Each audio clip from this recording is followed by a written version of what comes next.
Hello everyone, thanks for tuning in to today's first video. We're going to have a look at the ECMWF 30-day ensembles. Today's first video. This is a regular feature now on a Tuesday.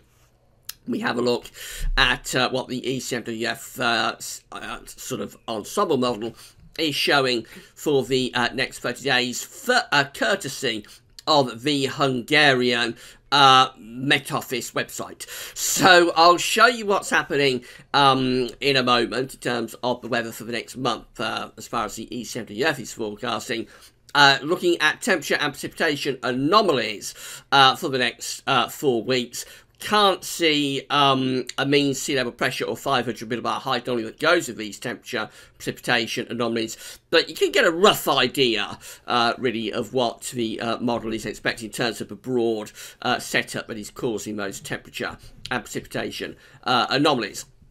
So I'll get on with that for you in a second. Just to say that today's second video coming up this afternoon on the homepage, we'll have a look at the weather for the next week to 10 days. Signs of thunder coming up at the weekend, perhaps, so I'll have more on that this afternoon. But we'll begin by having a look at the temperature anomalies for Europe for the next month. So we're starting with week 26, which is kind of like week 1 for us, really, but this is the 26th week, of course, of the year. So this is taking us from the 25th of June, yesterday, through to the 1st of July. By the way, this model updates twice a week. It updates on a Monday night and a Thursday night.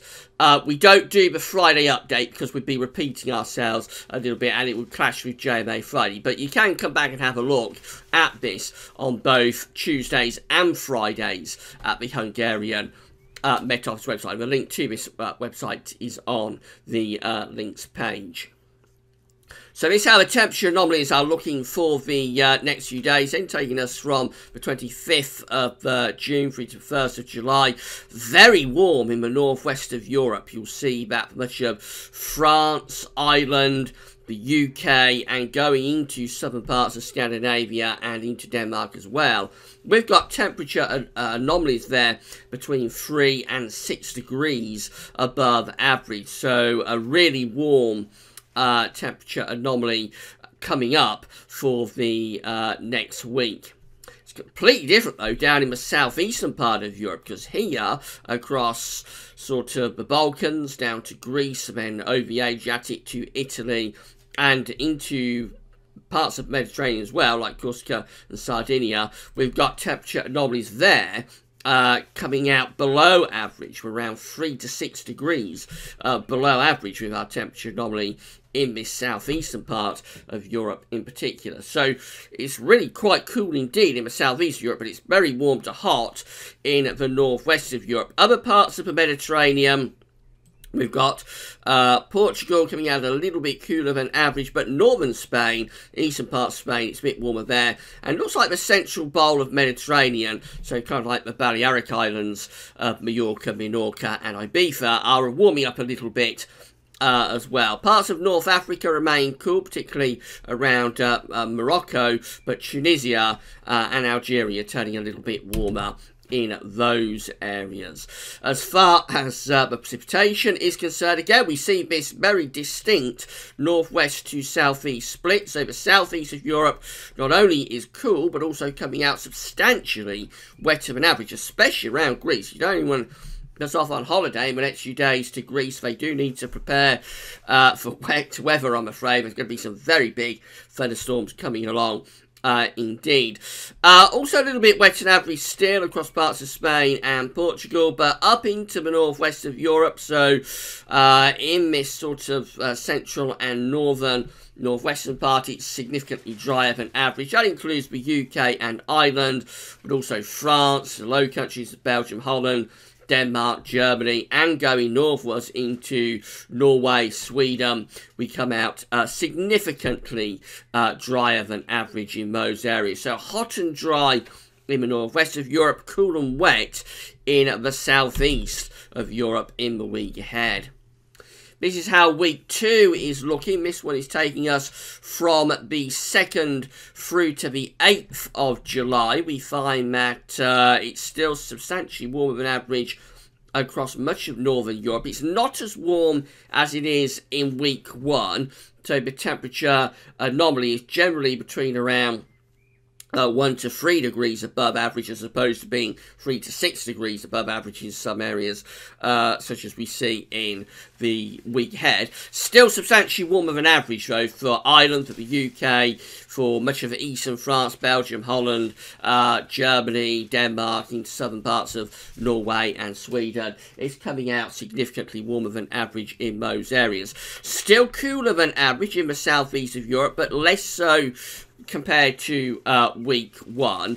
So the broad setup remains the same. It's just that the anomalies are not quite as extreme as they are from the northwest southeast of Europe in week 1. And the temperature anomaly for Spain and Portugal is still coming out a little bit on the cool side, especially for parts of Portugal. If we go down to precipitation, we see that it is turning more unsettled across France, so that is indicative potentially of thunderstorms pushing out of France. Precipitation anomalies across England and Wales are also going from being substantially drier than average in week 1 to average precipitation in week 2, telling us some of those storms out of France could be drifting northwards. Generally, though, northern parts of Europe are coming out drier than average, so Scandinavia is drier than average, much of Germany, Poland, Denmark coming out drier than average as well. Scotland and Northern Ireland, or the Republic of Ireland, also coming out rather dry as well.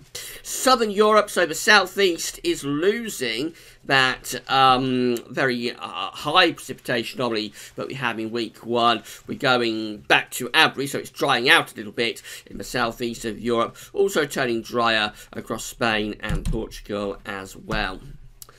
Week 3 looks like that. This one is from the 9th through to the 15th of July.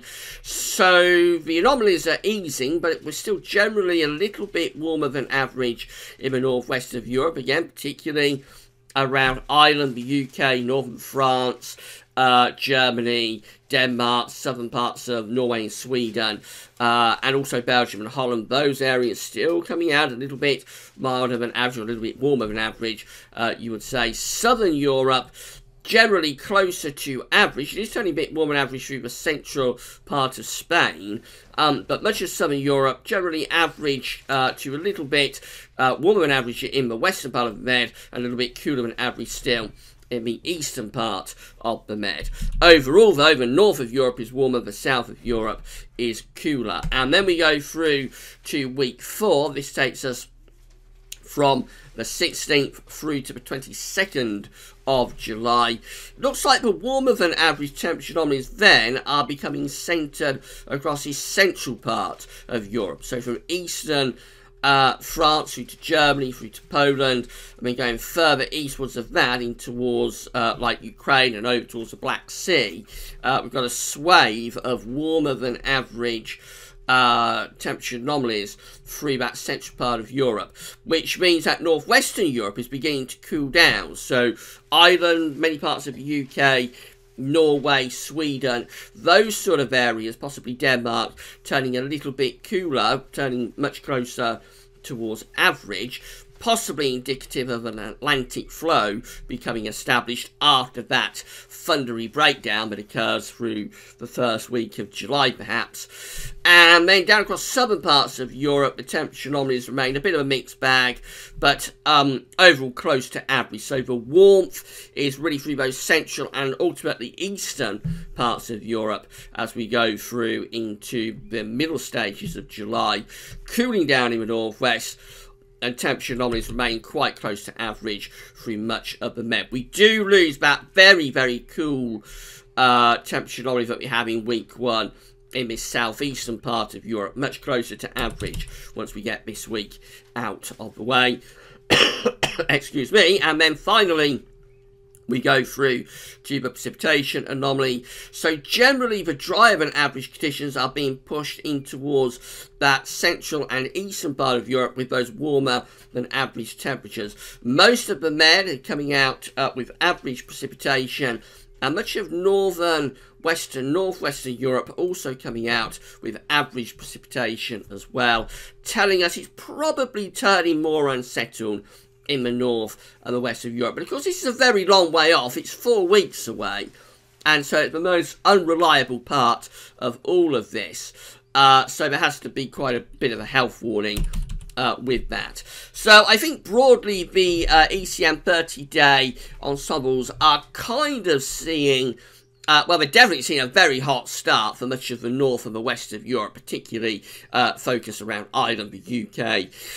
It's going to be very, very hot in the week ahead, and really cool and wet down in the southeast. So hot and dry in the northwest, cool and wet in the southeast. As we go through July, there are hints of a thundery breakdown across the west of Europe, through the first week of July, I think. And then as we go through into those middle 2 weeks of July, through to the middle and then eventually the second half of the month, probably seeing the drier and warmer conditions gradually being eased back into the eastern part of Europe, through Central Europe initially, then maybe to the east of Europe, into the second half of July, as Atlantic winds bring cooler conditions and maybe some showery bursts of rain off the Atlantic into the north and the west of Europe. So cooling down in the northwest, I suppose, is the main headline from this, and possibly taking a little bit more unsettled too, as the warmth and the dry conditions are shoved